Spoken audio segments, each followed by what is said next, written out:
If you followed my channel, you know that I don't have a lot of good things to say about Donald Trump. I stick up for him when I think he deserves it, which isn't that often. Before you hit the thumbs down button, let me say that I have an intense dislike for Kamala Harris. In fact, my dislike for her is so deep that I'm actually pulling for Trump in this coming election. Although voting for him will leave a bad taste in my mouth. Okay, go ahead and make your sick jokes. Today's video is political and geared toward the election, but is done more in jest than seriousness. It has to do with a problem that has plagued Democrats for many generations: how not to be perceived as a wuss while trying to garner votes from real people. You see, many of the policies espoused by Democrats tend to align them to the fruits and nuts in our society. However, every 4 years they have to shed their elitist, soft-on-crime, free-love platform so that the average American doesn't think of them as total flakes. And this year, adding Tim Walz as the VP candidate has made this job tougher. In response, some of Kamala Harris's compadres have decided to put together a political video to support her, and it's hilarious. Hello out there. I am trying to get through. With cold, blunt analysis cradled in the warmth of reasoning, it's time for Johnny Walker Dread to straighten you out on a thing or two. Emanating all the way from exciting Las Vegas, Oklahoma, it's time for the Johnny Walker Dread Show. I've already hammered Kamala Harris for her artificial love of guns and Tim Walz's ridiculous pheasant hunt. If either of those interest you, see the links in the description below. We'll now watch a video that is not an official party release, but it clearly shows that the Harris-Walz camp has some serious image hang-ups. The video was produced by one Jacob Reed, who is one of Jimmy Kimmel's writers. However, I don't think Kimmel was involved in this production. Although some of you might think that this video was intended to be satire, it would fail miserably at that goal. The usual comical hooks found in satire don't appear. They meant this seriously. I'm a man. I'm a man. I'm a man, man. And I'm man enough. I'm man enough to enjoy a barrel-proof bourbon. Neat. So the setup here is that these guys are rough and tough, and they're going to be voting for Kamala Harris. So voting for Harris is the rough and tough thing to do. He eats meat, after all. I have a question, though. Is drinking bourbon manly if it's not barrel-proof? Before moving on, let's think about how this would have likely come together. We can just imagine how all this germinated, with a few of Jacob Reed's unmanly feminists gathering at a coffee shop, probably Starbucks, to discuss their plans to bolster the masculinity of the Harris vote. First, they needed to settle on character development. Now, who do we portray that exudes manliness? I know, a cowboy. And how about a biker? Yeah. As for the manly activities that these characters are alleged to engage in, that's the stuff of high comedy, as you'll soon see. Man enough to cook my steak rare. Man enough to deadlift 500, then braid the out of my daughter's hair. No. We don't braid our daughter's hair. We don't do that. By the way, I would think that cooking steak rare is easier than cooking it any other way, except raw. Oh, he meant eating his steak rare. I guess that's the manly thing to do. As for deadlifting 500 pounds, no way. 500 pounds would snap those skinny legs. Take a look. You think I'm afraid to rebuild a carburetor? I eat carburetors for breakfast. I've been a mechanic. I never remembered any of us talking like that. I mean, Hank, take the heads off the 390. I eat heads for breakfast. I think I know why we didn't talk like that. Although these actors probably would have. Jacob, I realize you needed to get car repair in there somewhere, because real men work on their cars all the time, I guess. But rebuilding a carb ain't real manly. You're just taking the carb apart with mostly a screwdriver, replacing all the gaskets and jets, and putting it back together. It's barely above knitting on the manly scale. And how old is this car? We haven't had carbureted engines since the 90s. But you know why they chose carburetor? Because it was the only engine part they could think of. Seriously, that's it. According to my source, This morbidly obese real man who has clearly never worn a cowboy hat in his life is actually actor Winston Carter, who lives in the Wild West landscape of Los Angeles. Yes, he's actually using a banana as a gun in this photo. I ain't afraid of bears. That's what bear hugs are for. I'm not afraid of bears. You should be. They're dangerous animals. Now, if you want to fight a bear to prove your manliness, we're not going to stop you. We'll watch, though. What the hell's he doing? Fighting a bear. Any reason why? Something about it being manly.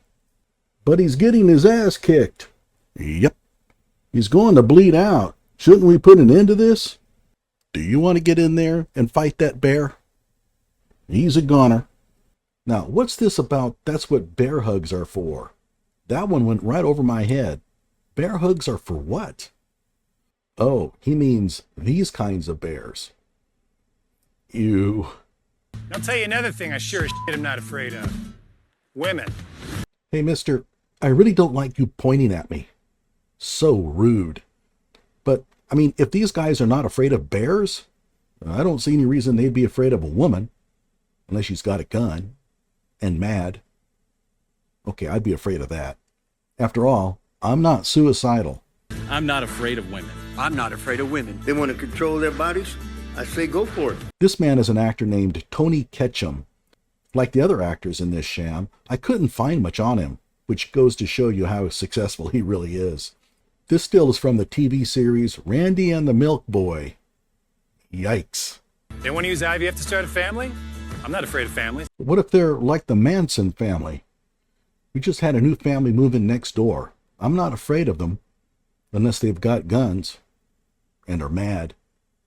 Nah, I can handle them. They want to be childless cat ladies? Have all the cats you want.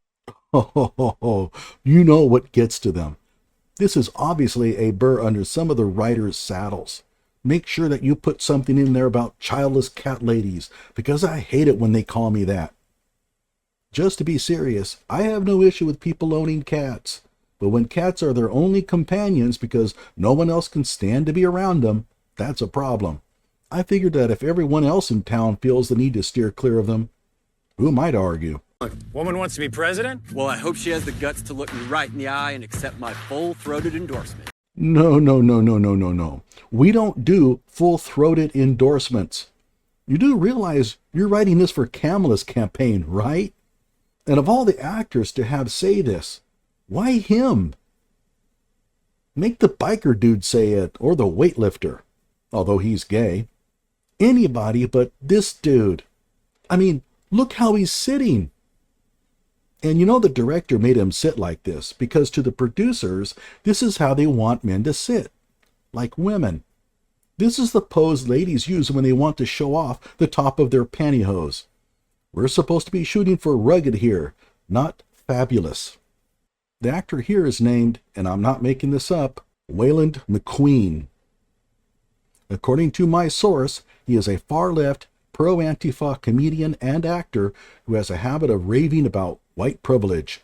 You know, real manly stuff. Because I'm man enough to support women. Man enough to know what kind of donuts I like. Man enough to know what kind of donuts I like? Is not knowing what kind of donuts one likes a masculine stereotype?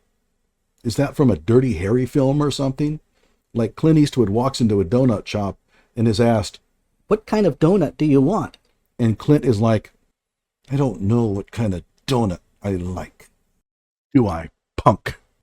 The actor is a Nigerian immigrant named Lanre Idiwu, a buddy of the Obamas. According to my source, he is bisexual and has done gay for pay, not sure what that is, and nude solo shoots. Real manly stuff there. Man enough to admit I'm lost, even when I refuse to ask for direction. Okay, I'm drawing the line here. If you are lost and admit it, you're a Nancy boy. Man enough to not ban young women from reading Little Women. Or one of those pants books that the sisters like. Something about banned books that sisters like. I can't comment because I haven't read them. But given that they're wanting little girls to read them, they're probably books that want to turn their little girls into little whores. Or little boys.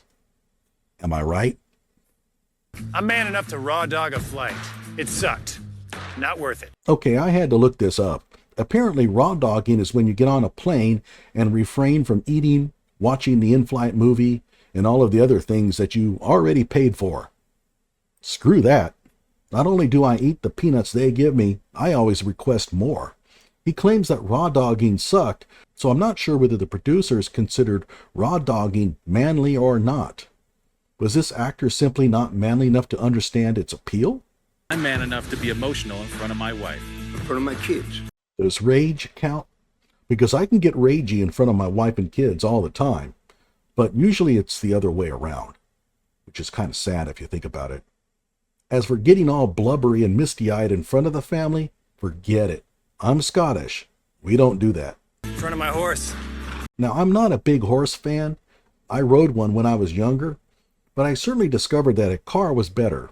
I will say, however, that my horse didn't seem to give a care about what kind of emotional state I was in. Of course, you see their need to mention the horse somehow, because in their eyes, horse riding is manly. Has the dude ever ridden a horse in real life? You be the judge. His name is Mike Leffingwell, who is a gay acting coach, cartoon coach, and TV commercial actor. Ride 'em cowboy. I'm man enough to tell you that I cry at Love Actually. Good Will Hunting. West Side Story. That and Predator. I couldn't make out what the last movie title was, but if you cried in any of these movies, then you just need to incinerate your man card. I mean, seriously? Of course, I must admit to crying at the end of Old Yeller. But then again, I was about 8 years old. And I'm sick of so-called men domineering, belittling, and controlling women just so they can feel more powerful. That's not how my mama raised me. I love women. I love women who support their families. Women who decide not to have families. Women who take charge. And I'm man enough to help them win. Okay, so the theme here is man up. Essentially, if you don't vote for Kamala, you're a male chauvinist pig. Identity politics lives on. Of course, this is all based on a twisted understanding of what it means to be a real man. In my book, a real man doesn't have to fight bears or eat carburetors. Although if he did, that'd be pretty impressive. Being a real man is having both feet planted on the ground. For example, if you see a kid with a nose ring, and the first thought that comes to mind is, if he ever gets in a fight and his opponent gets a hold of that, he's going to tear his nose all to hell. Then you're a real man. If you see some dude dressed up and acting as a dog, and your first thought is, there's something wrong with that boy. He either got his ass kicked too many times in school or not enough. Then you are a real man. Clearly, those supporting Kamala and Tim don't feel that being authentic, genuine, should concern the average voter. To me, however, it's a bigger deal. I simply hate phonies. Like my video and subscribe to my channel.